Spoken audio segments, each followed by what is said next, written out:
Hey guys, it's Megan. Today's video is all about my new brushes. So I haven't really talked about this in any of my videos, but I felt like there has just been a few things missing from my brush set. I have quite a few brushes, but none that I felt like several of them had the same purpose. They weren't necessarily different from each other. And so I've had some holes to fill in my brush collection, and something randomly hit me last week and I decided to just order some Morphe brushes because I heard somebody say that their E series was on sale because they are transitioning that series out. So I was like, well, heck yeah, sale brushes, let's check these out, because I've heard a lot of things about Morphe on YouTube especially, and have been really wanting to try some. So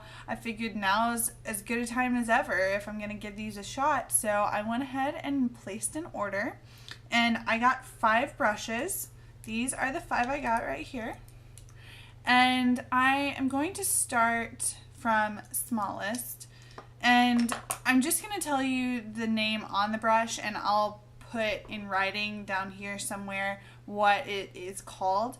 But this is the E35 brush. It is a small detailer brush, and I really have been wanting something like this for underneath my lash line. I need something that I can pick up a hefty amount of product on and kind of pack it under there that isn't going to poke me in the eye or have too long bristles that it creates a lot of fallout under my eye.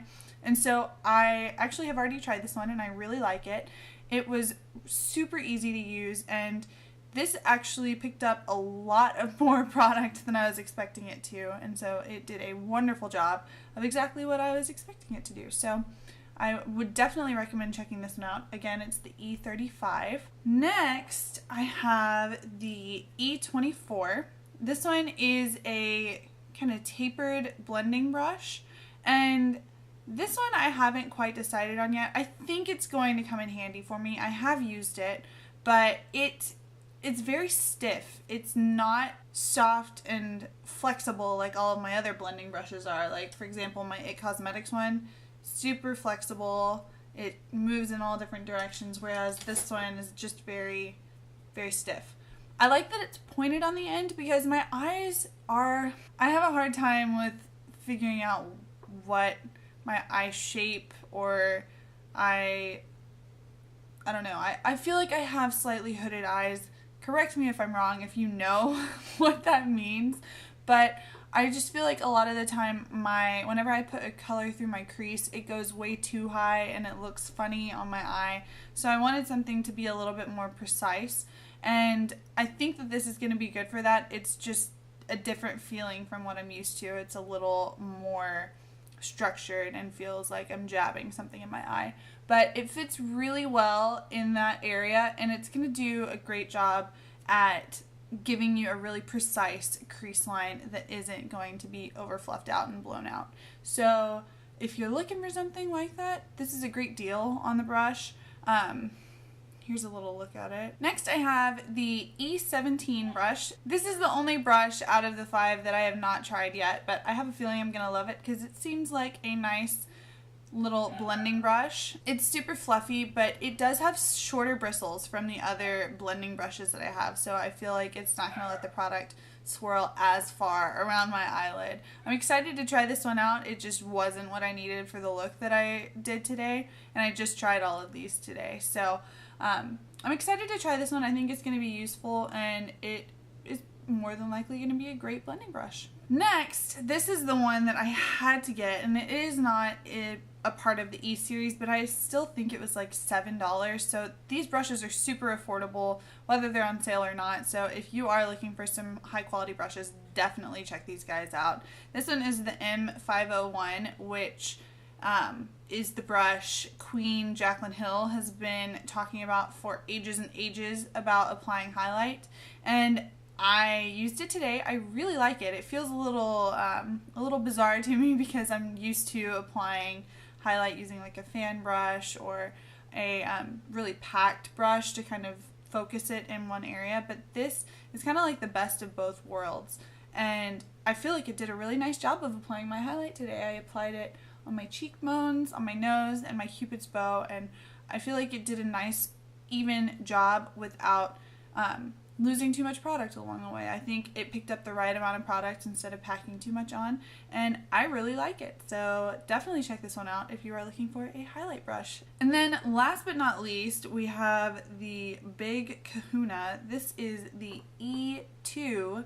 It is a super huge, densely packed powder brush, and I have been wanting something like this for a long time to apply bronzer because it's just got so much more surface area and it's easier to just kind of blend everything out naturally. And brushes like this at Sephora or Ulta even would be like $40. This was $11.99, people. $11.99. And it's really nice. Everything feels super luxurious. It's very densely packed. It applied really nicely, I think. I used it today to put on my bronzer, and I am incredibly happy with the application. So I think more than anything else, if I could recommend one brush in this collection, I would recommend the Morphe E2. This one is definitely a great powder brush if you are looking for one, and it's $12. Like, you cannot beat that. And this is one of the brushes that is going to be discontinued, so grab it while you can, peeps. I want to say you have to spend $30 to get free shipping, and that's why I got so many, but I would definitely recommend at least these three: the little detailer brush, the highlight brush, and the powder brush.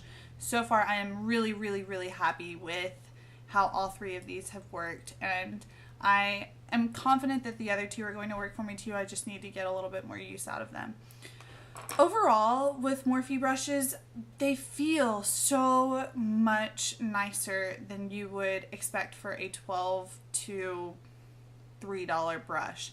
The handles are really nice. They don't feel plasticky. They've got metal around the top. They look like they're expensive brushes. I would compare this to my Sephora brush, and literally this almost looks nicer. This one's got a glossier finish than this one does, but that could be use over time. But I think that both products are comparable, and so why not go for a cheaper version of it? So if you have been curious about Morphe brushes, then I am here to tell you that it is definitely something worth checking out. And I don't personally have an affiliate code with them, but I would recommend checking out Jaclyn Hill's videos or Manny MUA's videos. Both of them are affiliates, and they have 10% off discount codes. So just check their description boxes in their videos, and you will find those codes so you can get maybe the cost of shipping taken off. So yeah, these are the 5 brushes I now have in my collection, and I am so excited. I feel like I have so much more to work with now and can create so many more looks, so I'm really excited to play with these. And I hope you guys have enjoyed this video. I know it's a little different from ones that I have done in the past, but I really just wanted to tell you guys about how awesome these brushes are. They kind of blew me away, and I shouldn't have been surprised, but I mean, when you're ordering something online, isn't it always a little risky? I hope you guys have enjoyed this, and I hope you're having a wonderful day, and I will see you in the next one. Bye!